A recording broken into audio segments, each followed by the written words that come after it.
Obrigado. Boa noite. É um prazer estar aqui em Marília, né? Faz 10 anos que eu não venho aqui. A última vez que eu vim foi no encontro, se não me engano, sobre a obra do professor Antônio Cândido, né? Pela proposta do tema aqui da mesa, eu vou aqui tentar fazer um balanço das discussões sobre a categoria trabalho e, consequentemente, tentar fazer uma crítica em geral das discussões que ocorreram até agora. Então, eu vou ler algumas passagens e outras vou comentar para ser o mais dinâmico possível. O tema dessa sessão de abertura, a categoria do trabalho, é atual, menos por sua localização no século XXI, do que por dois motivos significativos. Primeiro, as recentes e profundas transformações do capitalismo afetou em cheio o trabalho, mais especificamente a classe trabalhadora. Segundo, que esta reformulação sistêmica provocou um profundo frenesi nas ciências sociais. Alguns intelectuais abandonaram antigos paradigmas e buscaram formular novos, mais eficazes, capazes de dar conta da nova realidade. Outros se debruçaram na estafante coleta de dados para provarem que, antes de negar tais transformações, ratificavam antigas reflexões sobre o capitalismo. Outros ainda, de modo acrítico, passaram a ressaltar o advento de uma nova sociabilidade, pós-modernidade, coisa do vale. Sinteticamente, para não repetirmos a recorrente e enfadonha citação de dados, podemos afirmar que essas transformações fizeram-se a partir de uma crise que se instaurou no processo de reprodução do capital. Os obstáculos que se levantaram à realização da acumulação no início da década de 70 do século XX fizeram o capital colocar em andamento uma série de modificações tecnológicas e institucionais. A forma marxismo tradicional, essa realidade colocou em xeque ousadas reflexões de outrora. A análise de Marcuse em Ideologia da Sociedade Industrial, de que o estado do bem-estar social era um instrumento para a integração dos trabalhadores, arrefecendo a dimensão crítica desses à medida que eram elevados repressivamente seus padrões de vida, foi totalmente negada. A partir dos anos 70, para repor sua capacidade de acumulação, o capital destruiu de forma implacável as formas de bem-estar social, lançando às pessoas as vicissitudes do mercado e mostrando que essa política era prescindível para a sua existência. Além disso, a rigorosa emergência do mercado nas últimas 2 décadas também colocou em dúvida a validade da análise de Habermas em Técnica e Ciência enquanto Teologia, segundo a qual aquela instância não mais podia ser tomada como fonte de legitimação da sociedade burguesa. A continuidade do processo histórico tratou de mostrar o contrário.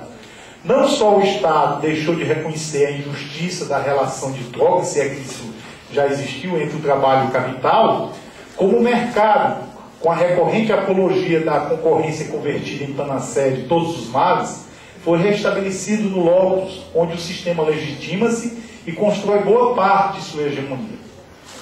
A contestação histórica destas clássicas reflexões de Habermas e Marcuse, no caso, no entanto, foi pouco a pouco acompanhado por novos esforços teóricos, os quais buscavam dar conta das características que se apossavam do processo de acumulação.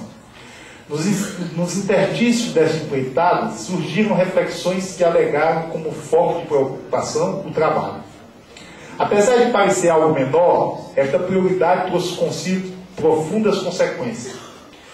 Talvez a obra mais representativa desta linha de reflexão seja Adeus ao Proletariado, de André Gorz, publicado em 1980. Este livro é emblemático. Representa uma ruptura teórica do autor consigo mesmo, bem como tem uma ampla repercussão negativa ou positiva nos intelectuais de esquerda.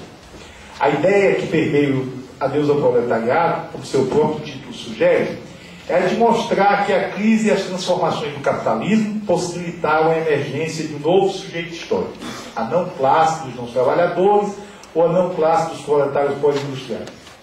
Esta prefixação negativa decorre de uma singular abordagem de compreensão que Góes passou a elaborar sobre o sistema. Na verdade, segundo ele, a potencialidade revolucionária da classe operária, excetuando na insistente vontade dos teóricos e dirigentes, há muito havia desaparecido.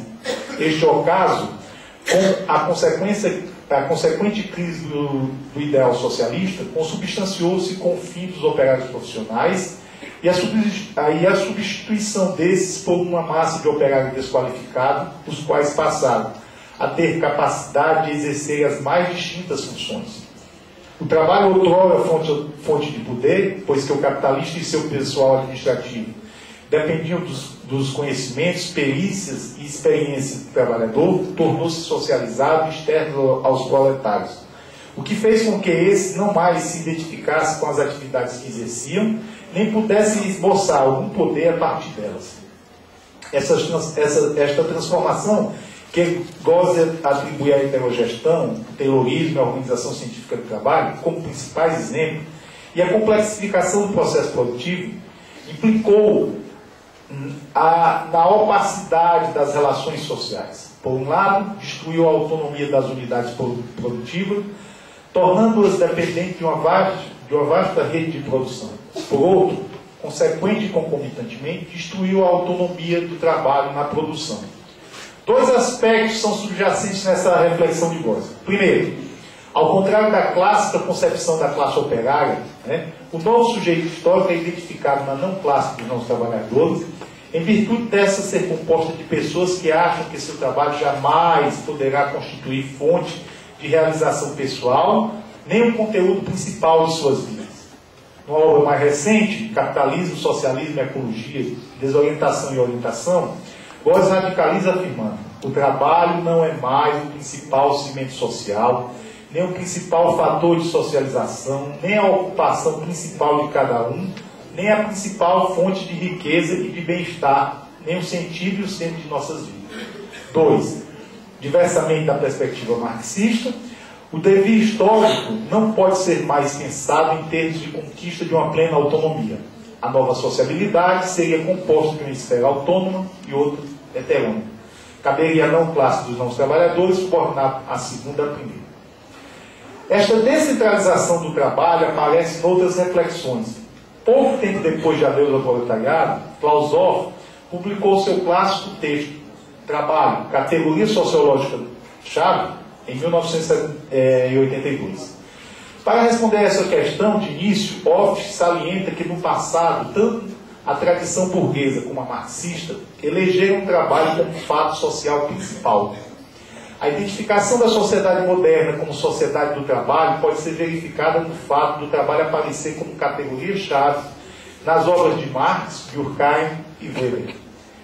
Tamanha atenção de pensadores tão díspares, algo de pouca importância para Hoff, ocorreu porque, separado das formas de associações familiares e tradicionais, destituído de proteção política, o trabalho assalariado foi ligado à organização capitalista e à divisão do trabalho, assim como aos processos de pauperização, alienação, nacionalização e às formas organizadas e não organizadas de existência econômica, política e cultural inerente a esses processos. Todavia, esta abrangência do fato social do trabalho assalariado e suas contradições tornaram-se, hoje em dia, sociologicamente questionáveis. Segundo Hoff, isso é evidenciado pelo declínio da análise sociológica centrada no trabalho. No presente, há uma prioridade em pesquisar a vida cotidiana, o mundo vivido, a política, ficando o trabalho como algo marginal ou decorrente.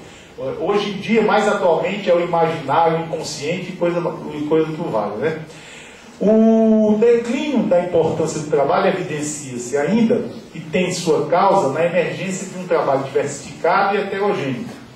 Este fenômeno é marcado por uma ampla variação na renda, nas qualificações, na estabilidade do emprego, na visibilidade e reconhecimento social, no estresse, nas oportunidades de carreira, nas possibilidades de comunicação e autonomia. Ou seja, a unidade dos trabalhadores que o capital produziu contra si nos primórdios da industrialização desfez. A identidade coletiva baseada no trabalho também. né? Contribuiu diretamente para esta metamorfose, o crescimento e a preponderância dos setores de serviço. De acordo com Orff, a paulatina concentração dos trabalhadores nesse setor fez com que, pouco a pouco, eles escapassem à racionalização técnica e à estandardização, algo inerente aos trabalhadores da produção. Diversamente, as atividades de serviço baseiam-se na capacidade de interação, consciência de responsabilidade, empatia e experiência prática adquirida. Assim, duramente reprimido pela racionalidade econômica no trabalho produtivo, a racionalidade substantiva ganha um novo vigor. Sua importância é de tal monta que os trabalhadores passam a lutar contra a sua repressão. Não só. Nessa luta, eles desafiam ou questionam, abre aspas, a sociedade do trabalho e seus critérios de racionalidade em nome de critérios de valores substantivos, qualitativos e humanos. Ou seja, o trabalho no setor de serviço fugiria à lógica do mercado. Orff argumenta que esta realidade faz declinar a ética do trabalho e, consequentemente, decreta o fim da sociedade do trabalho. Uma outra crítica sistemática da sociedade do trabalho encontramos em Habermas. Dentre suas várias obras, desejaríamos destacar o texto A Nova Intransparência, publicado no Brasil em 1987.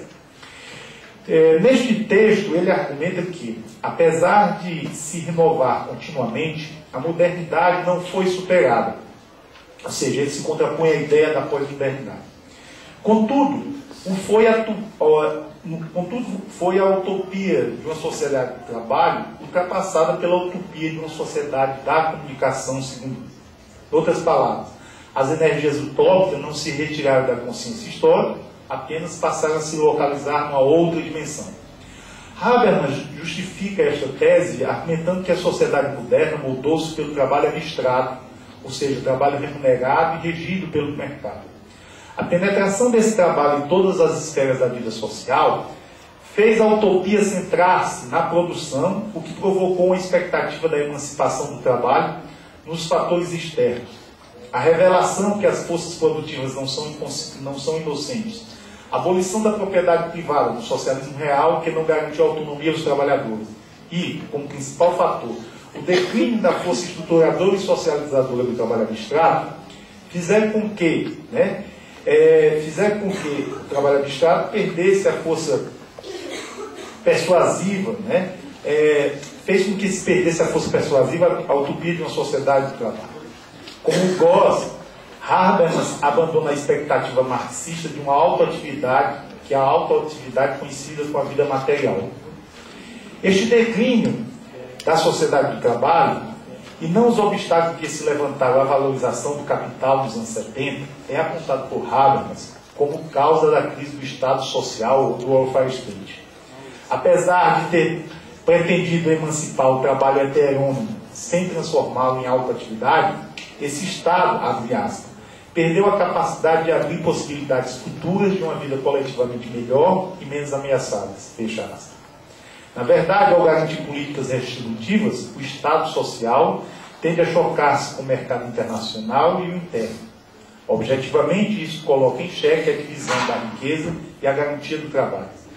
Quando foi capaz de assegurar isso, segundo Habermas, o Estado social o viabilizou por meios burocráticos, sem qualquer controle da sociedade.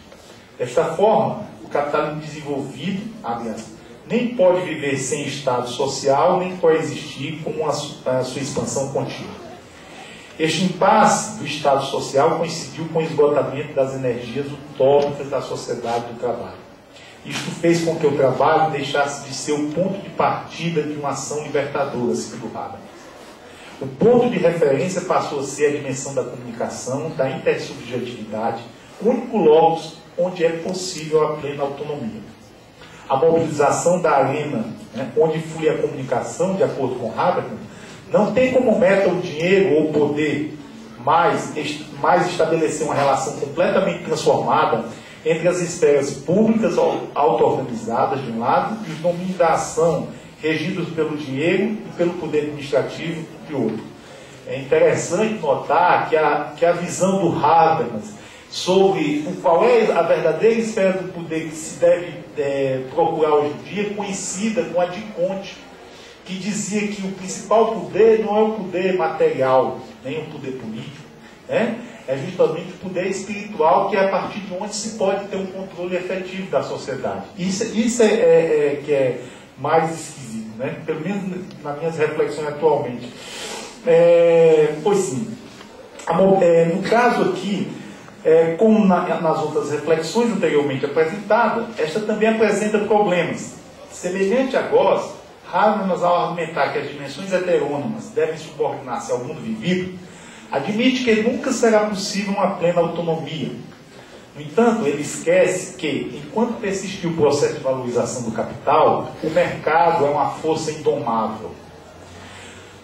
Face a essa situação, né,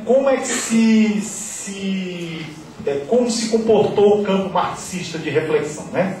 O campo marxista mobilizou forças para enfrentar a tese do fim da sociedade do trabalho. Em nenhum momento a resposta passou por uma discussão sobre se, do ponto de vista histórico e não ontológico, o trabalho nos textos marxianos é o fundamento da sociedade capitalista. Os esforços dirigiram-se para a afirmação da centralidade do trabalho, da sua atualidade como cimento da vida social, etc. Isso significou, nem mais nem menos, que os marxistas discutiram no terreno teórico dos defensores do fim da sociedade do trabalho. Um dos esforços para contestar o fim da sociedade do trabalho fixou-se em destacar as novas configurações do trabalho, né?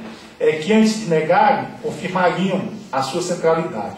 Vicente Navarro, por exemplo, contesta a tese de Goss, que argumenta que as novas tecnologias fazem aumentar o tempo livre, né, o que desloca o tempo de trabalho para uma dimensão marginal. Segundo ele, o americano médio de 73 tinha 26 horas de tempo livre por semana, e em 87 somente 16 horas. Né? Entre os trabalhadores de escritório, 33% trabalhavam mais de 40 horas semanais em 89, o mesmo ocorrendo com os operários. Longe do ideal de poder trabalhar parte da jornada compartilhada, segundo Navarro, a criação compartilhar a criação dos filhos e ter mais tempo livre, a maioria dos pais de família tem duas fontes de renda trabalhando em turno completo. Por seu turno, em Adeus ao Trabalho, de 1995, o professor Ricardo Antunes faz um pormenorizado mapeamento das metamorfoses do que ele denomina mundo do trabalho. Respondendo aos mais diversos críticos do fim da sociedade do trabalho, ele mostra a partir de dados que, apesar da diminuição da classe operária, ocorreu nos últimos anos uma expressiva expansão do trabalho assalariado. Este fenômeno foi acompanhado por uma profunda heterogeneidade do trabalho, principalmente em razão do crescimento e participação da força de trabalho feminina, e por um processo de subproletarização, expansão do tempo do trabalho parcial, temporário e precário, e pelo crescimento do setor de serviço. Nesse sentido, ele tenta responder ponto a ponto os argumentos de Clausewitz. Mais recentemente, no seu Sentido do Trabalho, publicado em 99, o professor Ricardo Antunes tenta contrapor a tese da comunicação como fundamento da vida social à ontologia lucasiana do trabalho. Por fim, para não irmos muito longe, citemos o texto do professor Francisco José Teixeira, Marx e as Metamorfoses do Mundo do Trabalho, publicado em 95. Segundo ele, as novas tecnologias e as novas formas de gerenciamento confirmam a centralidade do trabalho abstrato. A tão decapitada polivalência, por exemplo, é apresentada como uma reafirmação da indiferença do homem frente ao trabalho, bem como um meio de aumentar a intensidade do trabalho. Esta degradação do trabalho pode ser ainda constatada no prolongamento da jornada do trabalho, com 2 turnos de trabalho, na subcontratação e no retorno do pagamento por peça. Teixeira conclui que no presente, ao invés de estarmos entrando numa nova era, o capital recolocou em prática, né, formas de gestão da força de trabalho do início do capitalismo. Para esses autores, essa realidade que passou a permear a vida dos trabalhadores na atualidade não nega, mas confirma a sociedade do trabalho.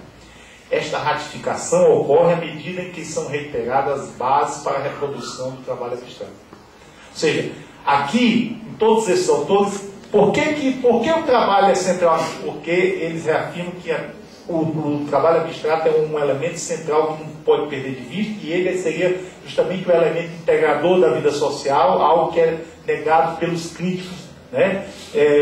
Ou pelos os defensores do fim da sociedade de trabalho. Para o professor Ricardo Antunes, apesar da nova configuração da classe trabalhadora, algo que na maioria das vezes lhe é adverso, o trabalho abstrato continua sendo um elemento estruturante da atual sociabilidade. Segundo ele, a qualificação e desqualificação, a subproletarização, etc., abre aspas, não permite concluir pela perda desta centralidade no universo, né, de uma sociedade produtora de mercadorias. Ainda que presenciando uma redução quantitativa com repercussões qualitativas no mundo produtivo, o trabalho abstrato cumpre um papel na criação dos valores de uso. Fecha aspas.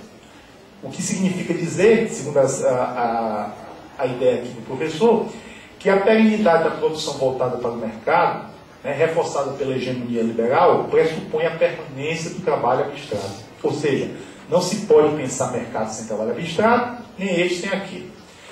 Ricardo Antunes também chama atenção para não se perder de vista a distinção entre trabalho concreto e trabalho abstrato. No que se refere à dimensão ontológica, ele argumenta que é inaceitável a tese de Goss, Hoff e Habermas, que identificam um trabalho concreto o fim da sociedade de trabalho. Diversamente, o trabalho concreto tem que ser compreendido como uma necessidade eterna.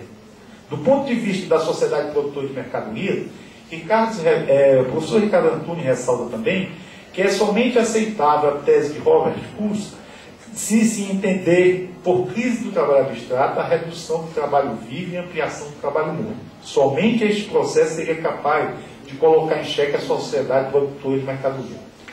Buscando contrapor-se a Habermas, Teixeira também mostra que o trabalho abstrato não deixou de ser uma força estruturadora e socializadora da sociedade. A partir de uma metódica reposição do universo conceitual marxiano, este autor destaca as seguintes determinidades do trabalho abstrato. O trabalho como algo homogêneo, só se diferenciando quantitativamente, a indiferença do trabalhador frente ao trabalho, o trabalho encarado como simples meio para satisfazer as necessidades, o trabalho como fonte de exploração e, por fim, como fonte de desumanização. Ora, segundo Teixeira, as características que vem assumindo o trabalho na atualidade, as novas formas de gerenciamento, bem como as relações flexíveis de trabalho, não negam, mas reafirmam a contemporaneidade das determinantes do trabalho abstrato. Esta constatação leva a concluir, abre aspas, diante de toda essa investigação sobre as novas formas de gerenciamento e de contratação da força de trabalho, parece que não subsistem dúvidas de que o trabalho abstrato continua sendo o princípio fundante da sociabilidade capitalista. Em síntese, para fechar, essas respostas a Goss, Hofer e Habermas têm o mérito de mostrar a permanência da sociedade burguesa, da exploração da classe trabalhadora e, como consequência, a validade desta lutar pela emancipação humana. Todavia, do ponto de vista da teoria marxiana, né, e aqui vem uma pretensão minha fazer uma crítica de tudo aqui agora, fica algo por se fazer. A afirmação da atualidade do trabalho abstrato, no que pese a citação de dados e descrições de realidades comprobatórias, é insuficiente para se contrapor às ideias de que o trabalho não é algo com que as pessoas se identificam, que se tornou secundário na biografia de cada um, que ele não mais contribui para a coesão social, etc. Até o presente, faltou, pelo menos no meu modo de ver, as reflexões marxianas ressaltarem. Primeiro, se Marx reconhece a importância da dimensão ontológica do trabalho, por um lado, ele não desconhece sua dimensão histórica, por outro. Nesta última, ele revela que, ao ficar subordinado ao processo de valorização do capital, o trabalho nunca pode ser fonte de satisfação para o homem. Antes, pelo contrário, ele foge do trabalho como o diabo foge da cruz, diz Marx. Esta característica Teixeira menciona, mas não leva às últimas consequências. Para Marx, ela mostra que, na presente sociabilidade, há um obstáculo intransponível que inviabiliza o trabalhador identificar-se com o trabalho. Se ele só se realiza fora da atividade produtiva, como argumenta Marx, então o trabalho não pode ser tomado como algo importante para o gênero humano, nesse contexto social. Assim, ao contrário das reflexões de Goss, Orff e Hagen, que subjacentemente argumentam que em algum momento do capitalismo o trabalho foi um elemento central, em Marx ele é sempre apresentado como elemento negado. Para Marx, a negação do trabalho também aparece no próprio trabalho abstrato. Ao ter transformado sua dimensão concreta em meio, o trabalho processa-se não como uma afirmação de si, mas como uma realização do capital. Ou seja, o trabalho abstrato é esse trabalho subsumido e negado pela forma social capital. Deste modo, se a realidade empírica mostra que é questionável o argumento de que o trabalho abstrato deixou de ser uma força estruturadora e socializadora da sociedade, também é questionável fazer a afirmação no sentido contrário. Paradoxalmente, esta linha de reflexão é confirmada de forma involuntária por Teixeira. Após comprovar a permanência das determinidades do trabalho abstrato e concluir ser este o princípio fundante da sociabilidade capitalista, ele afirma, abre aspas, minha investigação mostrou que as determinantes do trabalho abstrato se repõem sob novas formas, como um meio de prolongar o domínio do capital sobre o trabalho. Fecha aspas. Ora, aqui revela-se o ponto essencial da questão. Se o trabalho abstrato é um meio, então ele não pode ser princípio fundante da sociabilidade. Sem querer, mas não de modo indireto, Teixeira acaba revelando que o elemento socializador e central não é o trabalho abstrato, mas o capital. Um segundo aspecto que as reflexões marxistas não ressaltam, pois que ele não é objeto de suas preocupações, é aquelas que se relacionam à discussão sobre o poder ou não de integração social no trabalho. Como bem se sabe, a teoria marxiana nunca teve como foco de preocupação a integração social. Diversamente, ela sempre buscou desvelar a aparência coisificada das relações sociais, explicitando suas contradições, conflitos e transformações. A preocupação com a coesão social é algo mais afeito à tradição sociológica de extração positivista. Para Comte, como para Durkheim, só há vida social quando existe coesão, solidariedade social. Em A Divisão do Trabalho Social, publicada em 1893, no capítulo A Divisão Anômica do Trabalho, Durkheim mostra que no capitalismo do fim do século XIX, por falta de regulação, a divisão do trabalho não estava sendo capaz de produzir a solidariedade social, que é justamente a tese que ele defende no livro. Segundo Durkheim, argumento que muito lembra as palavras de Klaus Orff, naquele momento, boa parte das pessoas nem desempenhavam as atividades para as quais estava preparada, nem tampouco se identificavam com aquilo que se fazia. Assim, ao discutir o poder integrador do trabalho abstrato, os marxistas legitimaram uma perspectiva que é estranha à teoria de Marx. Diversamente, o objetivo, sempre presente dessa teoria, foi o de contribuir para a superação do poder coordenador e alienante do capital. Muito obrigado.